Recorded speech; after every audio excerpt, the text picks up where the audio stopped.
आम सहित जोड़ी होती कृष्ण चंद्र नाथ से मालिका उपरे बहु किसी कथा कहते पूर्व भिडियो आपण देखुवे विशेषकर छतिया ठारू आपणकर श्रीक्षेत्र और माँ विरजा क्षेत्र प्रति जो घटना मान घटव से सब कथा कहते महांगा जो अंचल गोपरी नदी कूल आरंभ कर महांगा जो त्रिकोण भूमि भितर से छतिया ठारू महापुर अक्षिता पीठ त्रिकोण भूमि भितर कौन कौन लीला खेला से बाबद एवं पचार बुझा जे 2026 जेहेतु जानुरी चली नुआ वर्ष जानुरी चलती आम तो पणा संक्रांति की मैंने 2026 नुआ वर्ष पालन करते तेज जो 2026 कथा कहूँ भयंकर परिस्थिति आगू देखा दौर जहाँ घटो तृतीय विश्वयुद्ध हबार आशंका रही जो भाव देश देश भितर युद्धर स्थिति रही न कहना मानने उचित कारण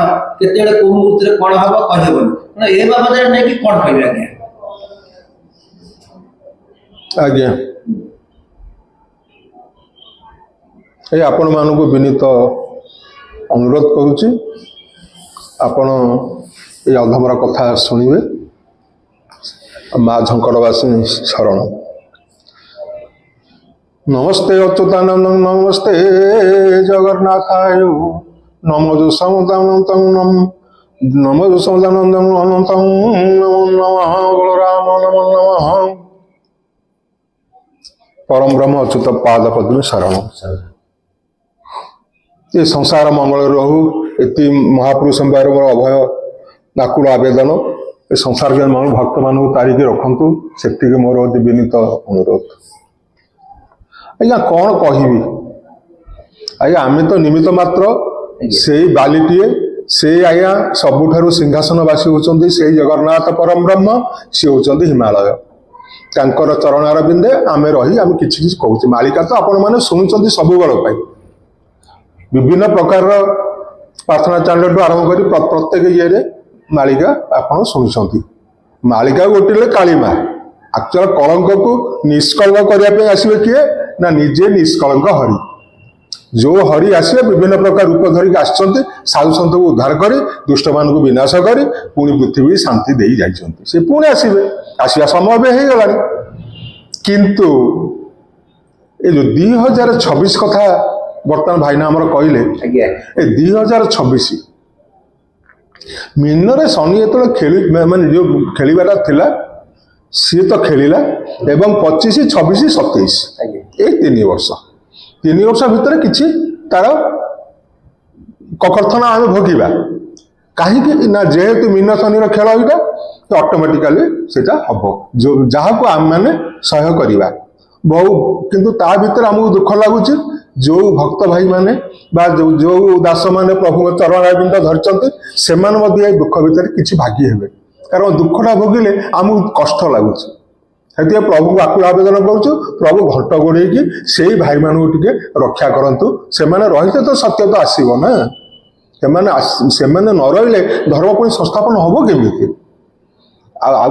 बर्तमान जो परि अवस्था अच्छा आधुनिक करण जो समस्ते जो रही आम तो किसी कहीपरानी ना समस्त तो माने बर्तमान लोभ मोह माया माधुर्य अक्रोध बढ़ी चली किसी कौटी किसी कही भी होनी किंतु भाई गोटे जिनस सत्य शांति दया क्षमा ये दुईटी जिनस एक चारोटी जिनस होती प्रभुंर अति अमोघ अस्त्र ये अमोघ अस्त्र को आम कि आहरण करने उचित आम जो आहरण करवा ताले संसार भितर आम किछि दिन पे रही पारिबा भावुच सत्य किछि कहिबा एवं क्षमा सत्य शांति दया क्षमा ये चारिटा जिनस हृदय भितर आम रखा रखी किसी आम अच्छा तृतीय विश्वयुद्ध नहीं जो कौन कहे ये जो विश्व युद्ध जो हम तृतीय आप बेसी समय ना खूब कम दिन अच्छे अर्थ हूँ आपणकर जो प्राय 6 मास भितर आरंभ हो पारे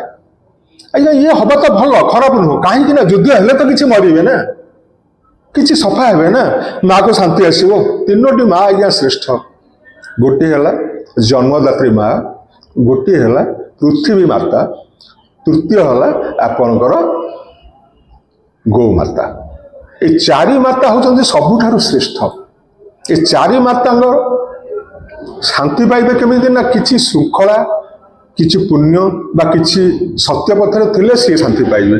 କିନ୍ତୁ ସେ ବର୍ତ୍ତମାନ ଅଶାନ୍ତି ହେଲାଣି, କାରଣ ସିଏ କୋଉଠି ସ୍ଥାନ ବି ମଧ୍ୟ ତାଙ୍କର ଏଭଳି ହେଲାଣି, ସିଏ ସହିବା ଯିଏ ଅତି ସହନୀୟ ହେଉଛନ୍ତି ପୃଥିବୀ ମାତା, ସିଏ ବି ବିକଳ ହେଲାଣି। ସିଏ ବି ପ୍ରଭୁଙ୍କୁ ଡାକୁଛନ୍ତି, ପ୍ରଭୁ ଶୀଘ୍ର ଏଇ କେମିତି ସମାଧାନ ହେଇଯାଉ, ଶାନ୍ତି ଆସୁ, ଶାନ୍ତି ଆମକୁ ଫେରାଅ। ଦୁଃଖ ସହି ସହି ଅନେକ ଦୁଃଖ ସହିଲୁଣି, ଏଇ ଯୋଉ ସବୁ ଦୁଷ୍ଟ ଜନମାନଙ୍କର ଯୋଉ କାର୍ଯ୍ୟ ଆଉ ଆମେ ସହି ବି ପାରୁନୁ, ଆମକୁ ଯଥାଶୀଘ୍ର ଶାନ୍ତି ପ୍ରଦାନ କର। ସେଇଥିପାଇଁ ଯୁଦ୍ଧଟା ବଡ କଥା ନୁହଁ ଆଜ୍ଞା, କାହିଁକିନା ଯୋଉ ସବୁ କୋଟି କୋଟି ଟଙ୍କା ଜିନିଷ ତିଆରି ଯୋଉ କରୁଛନ୍ତି ପରମାଣୁ ଅସ୍ତ୍ର ବା ବିଭିନ୍ନ ପ୍ରକାରର ସବୁ ଅସ୍ତ୍ର ମାନେ ସବୁ ଅଛି, ସେ ତ ପୁଣି ନିୟୋଜିତ ହବ କି ନାହିଁ? ସେ ତ ପୁଣି କାହିଁକିନା ନିୟୋଜିତ ହବା ପୂର୍ବରୁ ଆଉ ଗୋଟେ ବାଟ କରିଦେଲେଣି।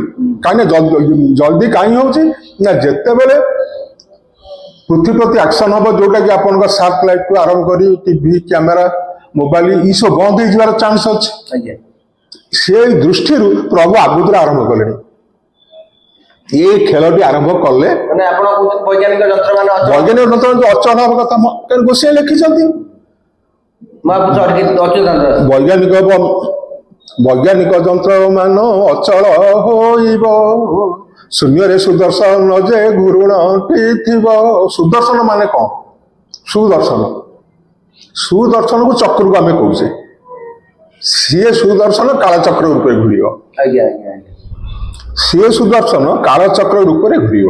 ଆଚ୍ଛା, ଯଦି ଆମେ ମାନେ ଗୋସାଇଁ ଲେଖିଛନ୍ତି ଏ କଥା, ଏତେବେଳେ ଆମେ ଯେତେବେଳେ ଏଇଟାକୁ ଜାଣୁଛୁ, ସେଇ ଗୋସାଇଁଙ୍କ ଇଏ ଦିହରୁ ତାଙ୍କର ମାଳିକା ଯୋଉ ପୋଥି ଲେଖିଛନ୍ତି, ତା ଦେହରୁ ଯେତେବେଳେ ଆମେ ଜାଣୁଛୁ ଯେ ଏ ଘଟଣା ମାନ ଘଟିବ, ଆଉ ଯୁଦ୍ଧ ତ ସେଇଥିପାଇଁ ଜଲ୍ଦି ହବ, ଜଲ୍ଦି ନହେଲେ ପୁଣି ଆପଣ ଯେତେବେଳେ ମୋବାଇଲ କାମ କରିବନି, ସବୁ କଳ ଯନ୍ତ୍ରଣା ଅଚଳ ହୋଇବ, ସିଏ କଣ ଆଜ୍ଞା ତାଙ୍କ ସବୁ ଯାକ ସେଇ ପାୱାର ଦ୍ଵାରା ସବୁ ଯିବେ, ସାଟେଲାଇଟ ଦ୍ଵାରା ସବୁ ଯିବ, ଯୋଉଟା ପରମାଣୁ ହଉ ବା ଯେକୌଣସି କ୍ଷେପଣାସ୍ତ୍ର ହଉ, ଯାହା ହଉ, ମିସାଇଲ ହଉ, ସେଇଥିରେ ଯିବ ନା। ଆଚ୍ଛା, ସେଇଟା ବନ୍ଦ ହେଇଗଲେ ଆଉ ଯିବନି ନା, କାହିଁକିନା ମେଚା ସଫା ହେଇପାରିବେନି। ସେଥିପାଇଁ 3 ଭାଗ ନଷ୍ଟ ହବ, ଗୋଟିଏ ଭାଗ ରହିବ। ପୃଥିବୀରୁ 3 ଭାଗ ନଷ୍ଟ ହେଇଯିବ, ଗୋଟିଏ ଭାଗ ରହିବ। ଯୋଉ ଗୋଟିଏ ଭାଗଟା ରହିବ ସିଏ ପୁଣି ବଛା ବଛି, ତା ଦେହରୁ ବାଛିବେ ପ୍ରଭୁ କୋଉ ମଣ୍ଡଳ କୋଉ ମାନେ ସାଧୁ ମାନେ ଅଛନ୍ତି, ଏବଂ ତା ସଙ୍ଗରେ ପ୍ରତ୍ୟେକ ଯୋଉଠି ସାଧୁ ମାନେ ଜନ୍ମ ନେଇଛନ୍ତି, ପୃଥିବୀ ସାରା ସାଧୁ ଅଛନ୍ତି, ନାହିଁ ନୁହଁ, ଖାଲି ଯେ ଆମ ଓଡିଶାରେ ନୁହଁ, ଭାରତରେ ଅଛନ୍ତି, ବାହାରେ ବି ଅଛନ୍ତି।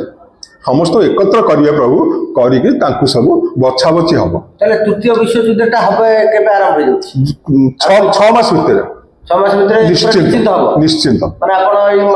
ମିଥୁନ ମାସରେ 13 ଦିନ ପକ୍ଷଟି ପଡିବ, ମିଥୁନ ମାସରେ 13 ଦିନ ପକ୍ଷ ପଡିବ, ସେଇଠୁ ଆରମ୍ଭ ହବ। ପୃଥିବୀ କାଳ ଧରଣୀ ତହିଁ ସେ ଗ୍ରାସିବ, ଏ ପୃଥିବୀ କାଳ ଧରଣୀ ସେଇଠୁ ଆରମ୍ଭ ହବ। ମିଥୁନ ମାସ ଆଷାଢ ମାସ ଭିତରେ ଆରମ୍ଭ ହବ, ସେଇଠୁ ଆରମ୍ଭ ହବ। ତାଙ୍କର 13 ମାସ କାମ, ଯୋଉ ମହାଭାରତର ଯୋଉ ଓଳିଏ ବାକ୍ୟ ଓଳି ରହିଛି, 17 ଦିନ ଓଳି ହେଇକି 18 ଦିନ ପାଇଁ ବାକି ରହିଛି, ଯୋଉ ଓଳି ଅଛି, ଓଳିଟା ହଉଛି 13 ମାସ। ମାନେ ସେତେବେଳେ ଓଳିଏ ଆଜ୍ଞା, ବର୍ତ୍ତମାନ ହଉଛି 13 ମାସ। ମାନେ ଆମର କଳିର ଅନ୍ତ ସମୟ ଏଇଟା, ମାନେ ଯୁଗର ଶେଷ ସମୟଟା ହଉଛି ଅନ୍ତ ସମୟ, ସେଥିପାଇଁ ଅନନ୍ତ ଯୁଗ କୁହାହଉଛି। 13 ଟୋପିଆ 13 ମାସ, ଏଇଭଳିଆ 13, ସେଥିପାଇଁ ସିଏ 13 ମାସ ହବ।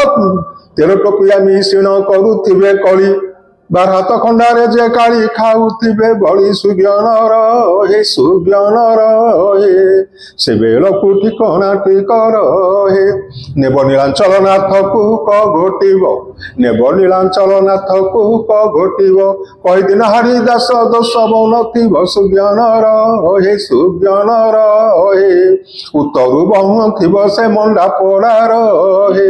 କାହିଁକି ନା ନେବ ନୀଳାଞ୍ଚଳ ନାଥକୁ ଘୋଟିବ, ଅର୍ଥ ମହାପ୍ରଭୁଙ୍କର ବ୍ରହ୍ମଟି ଆସି ପହଞ୍ଚିବେ। ଆପଣ କହୁଛନ୍ତି କଳି ସେଠି କଳ୍କି ଜନ୍ମ ହେଇଗଲାଣି, ସେ ସେଠି କଳ୍କି ଜନ୍ମ ହେଇଗଲାଣି, ସେ ଯାଜପୁରରେ ଜନ୍ମ ହେଲାଣି, ସେ ଉତ୍ତରପ୍ରଦେଶରେ ଜନ୍ମ ହେଲାଣି, ସେ ଆଜ୍ଞା ଜଗତସିଂହପୁରରେ ଜନ୍ମ ହେଲାଣି। ଆରେ ପ୍ରଭୁ କଣ ଜନ୍ମ ହେବେ? କଣ ପ୍ରଭୁଙ୍କର କଣ ଜନ୍ମ ଅଛି? ସିଏ ବି ଯୋଉ ଗୋଟେ ରୂପ ଧରିକି ଆସିଛନ୍ତି, ତାଙ୍କର ଜନ୍ମ, ତାଙ୍କର ଯୋଉ ଜନ୍ମଟା ସ୍ୱତନ୍ତ୍ର ଅଲଗା। ଏଠି କଣ ବ୍ରହ୍ମଟା ମିଶିବେ, ବ୍ରହ୍ମ ଆସି ସେଇଭଳି ମାର ଗର୍ଭରେ, ମା ପାଦକୁ କୋଟି କୋଟି ପ୍ରଣାମ ସେ ବାପା ମାଙ୍କ ପାଦକୁ, ତାଙ୍କର ସେଇ ମା ଗର୍ଭରେ ସେ ଯୋଉ ଆସିବେ ପୁଣ୍ୟ ଥିବ ଜନ୍ମ ନେଇଥିବ ସିଏ ଶୁଦ୍ଧାତ୍ମା ସିଏ ଆଜ୍ଞା ସିଏ ସେଇଭଳି ସିଦ୍ଧର ଗର୍ଭ ତାଙ୍କର ସେଠି ପ୍ରଭୁ ଯେତେବେଳେ ଅବସ୍ଥାନ କରିକି ଆସିବେ ତାଙ୍କରି ଦେହରେ ହିଁ ପ୍ରବେଶ କରିବେ ବ୍ରହ୍ମ। କାହିଁକିନା ସିଏ ବ୍ରହ୍ମ ତ ଆଜ୍ଞା 14 ବ୍ରହ୍ମାଣ୍ଡ ଯେ ଅଧିପତି ତାଙ୍କ ପାଦ ତଳେ ଅଧମ କରେ ବିନତି। 14 ବ୍ରହ୍ମାଣ୍ଡର ନାଥ ସେ ଆଜ୍ଞା ଅନାଥର ନାଥ। ସେ କଣ ଯାଇତେ ହେଇଛନ୍ତି ଆମେ ତ କହିବା କଳ୍କି ଏଇ ସେଠି ଜନ୍ମ ହେଇ ପଡ଼ିଲେ ଏଠି ଜନ୍ମ ହେଇ ପଡ଼ିଲେ ଏଠି ଜନ୍ମ ପଡ଼ିଲେ ତା ଠିକ ନୁହଁ। ଯିଏ ବି କହନ୍ତୁ ମୁଁ ତ ଖୋଲିକି କହୁଛି ସେ କେବେ ନୁହଁ ଠିକ। ଆରେ ସିଏ ଆସିବେ ସେ କାହିଁକି କହିବେ କାହାକୁ? ଫୁଲଟା ଫୁଟିଲେ ତା ବାସ୍ନା ହବ ଚାରିଆଡେ ମହକିବ। ସେ ତ ମନକୁ ସେ ତ ଲୁଚିକି ଥିବ ସେ ତ ସେଥିପାଇଁ ଖୋଲିଛନ୍ତି ଖୋଜି ନ ପାଇବେ ଭକ୍ତେ ଭ୍ରମି ନାନା ଦେଶ ନିଶ୍ଚୟ ଖ୍ୟାତ କରିବୁ ରେ ବାବୁ ରାମ ଦାସ। ଆରେ ଲୀଳା କରୁଥିବି ମୁହିଁ ଗୁପ୍ତ ଭାବରେ ନିଷ୍ଠା କରି କହିଲେ ଯେ ଅଚ୍ୟୁତ ଗୀତରେ। ସିଏ ଆଜ୍ଞା ତ ଖୋଜିକିରି ପାଇବେନି ଆମେ କଣ କେହି ଖୋଜି ପାଇବେନି। ତାଙ୍କର ସ୍ୱତନ୍ତ୍ର ଅଙ୍ଗାଙ୍ଗରେ ଜଡ଼ିତ ରାମଦାସ ପ୍ରଥମରୁ ସେଇ ଶିଷ୍ୟ ଥିଲେ ଶେଷବେଳକୁ ସେଇ ତାଙ୍କୁ ଚିହ୍ନେଇବେ। ତାଙ୍କର କଣ କେମିତି ହାବଭାବ ସେଇ ରାମଦାସକୁ ଜଣା ଏବଂ ଗୋସାଇଁକି ଜଣା। ଆଚ୍ଛା ଏଇ ଯୋଉ ତୃତୀୟ ବିଶ୍ୱଯୁଦ୍ଧ କହୁଛନ୍ତି ଓଡିଆ ଯୁଦ୍ଧ ହବ ଭାରତ ଏବଂ ଓଡିଶାର ସ୍ଥିତି କଣ ରହିବ ଟିକେ କୁହନ୍ତୁ?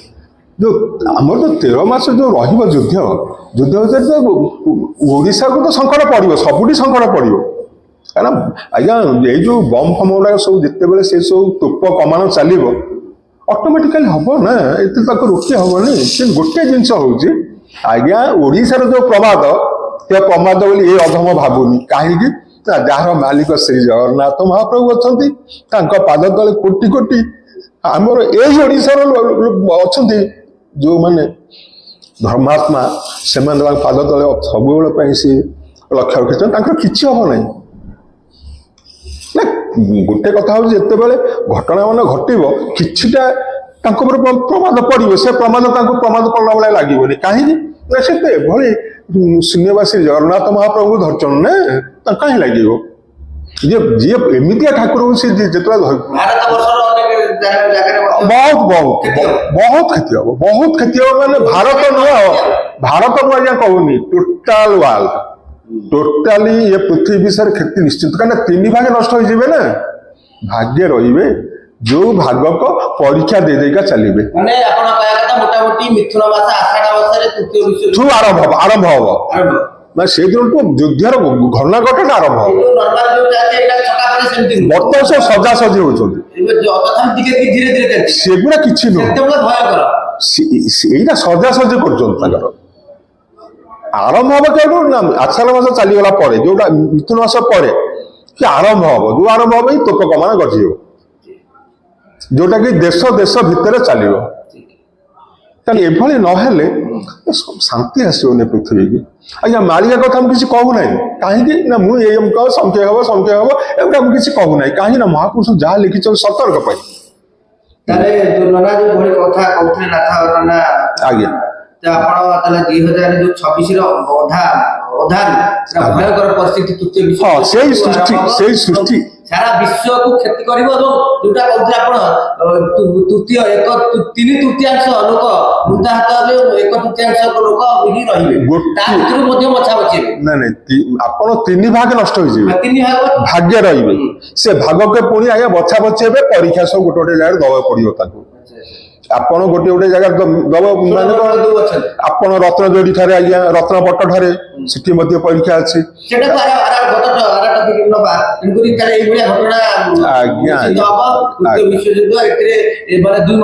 ଆଜ୍ଞା। ଜୟ ଜଗନ୍ନାଥ ସ୍ୱାମୀ ସଂସାର ମଙ୍ଗଳରେ ରହୁ ଏତିକି ଆକୁଳ ଆବେଦନ ସମସ୍ତେ ଟିକେ ମହାପ୍ରଭୁଙ୍କ ଚରଣାରେ ରହିଥାନ୍ତୁ। ଆପଣ ମାନଙ୍କୁ ମଧ୍ୟ ପ୍ରଣାମ କରୁଛି ଆପଣ ସେଇ ଜଗନ୍ନାଥ ମହାପ୍ରଭୁ ଧରିଥାନ୍ତୁ ଆଜ୍ଞା ସିଏ ହଉଛି ଏଇ ଆମ ଟୋଟାଲି ମାଲିକ ଆଜ୍ଞା ମାଲିକକୁ ଧରିଲେ ଚାକରର ଭୟ ନାହିଁ। ଏତିକି ଭାଇ ଜୟ ଜଗନ୍ନାଥ।